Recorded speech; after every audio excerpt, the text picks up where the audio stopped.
Salut à tous, on se retrouve pour une nouvelle vidéo. Alors c'est une vidéo qui va parler de la jalousie, de la concurrence, de la rivalité dans tous les milieux, dans les milieux chrétiens, dans le travail, dans la famille, dans les amis, dans toutes les diversités de cultures. Je vais commencer par vous raconter ce que j'ai vécu moi et où le Seigneur il m'a parlé sur certaines choses. Commençons par la première. Voilà, j'ai commencé mon activité dans l'immobilier avec un collègue, dans la même enseigne, dans le même réseau.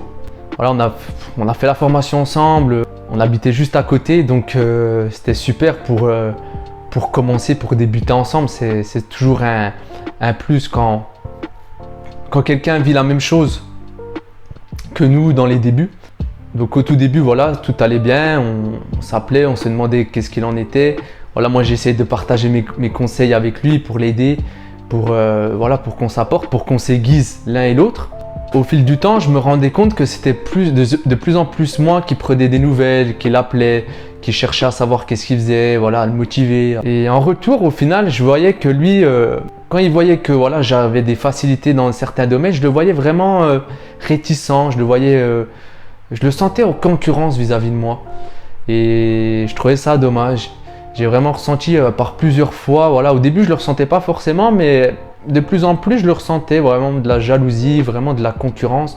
Et moi ça m'a déçu cette façon de penser, ça m'a déçu voilà, qu'il éprouve de la concurrence vis-à-vis de moi, que vraiment que je le voyais pas content quand je réussissais, et ça m'a déçu dans le fond, ça m'a touché. Donc la distance s'est créée, je l'ai un peu laissé de côté, je me disais voilà, ben écoute, si tu penses comme ça, ben en gros débrouille-toi quoi, je vais pas te donner des conseils parce que je lui donnais pas mal de conseils comment je faisais, et voilà, je lui ai un peu dit ben reste dans ton coin quoi. Enfin, finalement vu qu'il me donnait jamais de nouvelles, ça s'est fait tout seul quoi.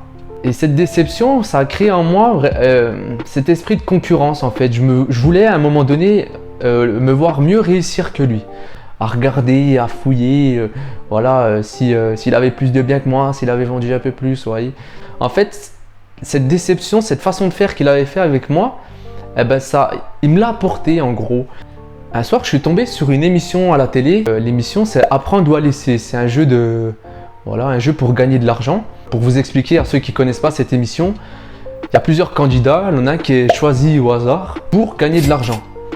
Et ce candidat, il doit ouvrir la boîte des autres, voilà, et lui, il a sa boîte. Et si sa boîte, elle est bonne, au final, il sort avec une belle somme. Si elle est moins bonne, il sort avec une mauvaise somme, quoi. Je fais pas de la pub pour l'émission, mais ce qui m'a frappé dans cette émission, je les voyais vraiment qu'ils cherchaient à voir l'autre réussir, quoi. Je voyais qu'ils limite ils pleuraient quand on avait un qui sortait avec rien, et ils étaient vraiment contents quand on avait un voilà, qui sortait avec une belle somme, quoi. Ça m'a frappé ce moment, puis ça a travaillé mon cœur, mais j'ai vraiment vu une belle façon de penser, à chercher à voir l'autre réussir alors qu'ils n'étaient pas choisis eux. Et du coup, moi j'étais dans ma période où justement je voulais me sentir mieux que l'autre, réussir mieux que l'autre.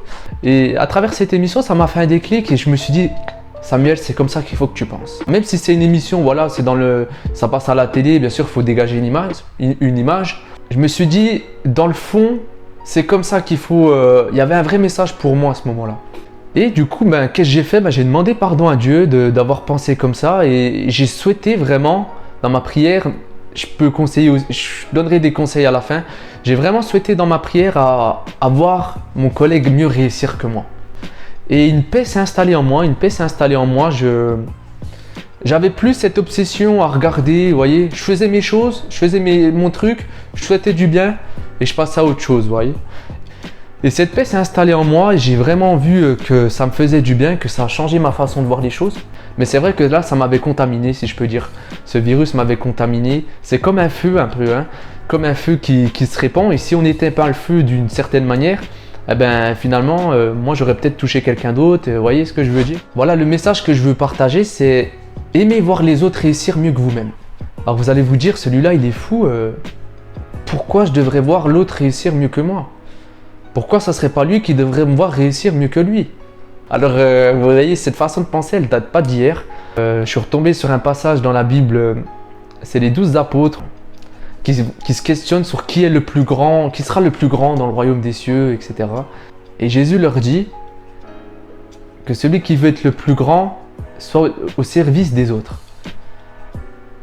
Alors vous allez vous dire pourquoi il a dit ça. Le Seigneur, je pense que de toute façon, il sait ce qui est bon pour l'homme. Il sait ce qui va créer la paix, ce qui va créer des bonnes choses. Et lui-même, le Seigneur est venu non pas pour être servi, mais pour servir, il le dit, et donner sa vie en rançon. Si Dieu lui-même a fait ça, je pense qu'il faut que nous, en tant que chrétiens, voilà, je parle pour les chrétiens, après les non-croyants, ils font ce qu'ils en veulent. Mais en tant que chrétiens, on doit chercher à voir les autres mieux que nous-mêmes. On ne doit pas chercher à être plus grand, à avoir la première place, mais à chercher à avoir la première place pour servir l'autre. J'avais un second exemple aussi que je voulais partager avec vous. C'était il n'y a pas longtemps, c'était pendant la Coupe d'Europe de football. Je suis allé moi avec ma famille voir la France jouer contre l'Allemagne parce que nous, il faut savoir qu'on habite tout près de la Suisse. Et je suis allé voir ce match en Suisse, France-Allemagne. Et j'étais étonné à quel point en fait j'ai vu les Suisses désirant voir la France perdre le match contre l'Allemagne. Alors que vers chez nous, la France, elle est plus proche de la Suisse, quoi.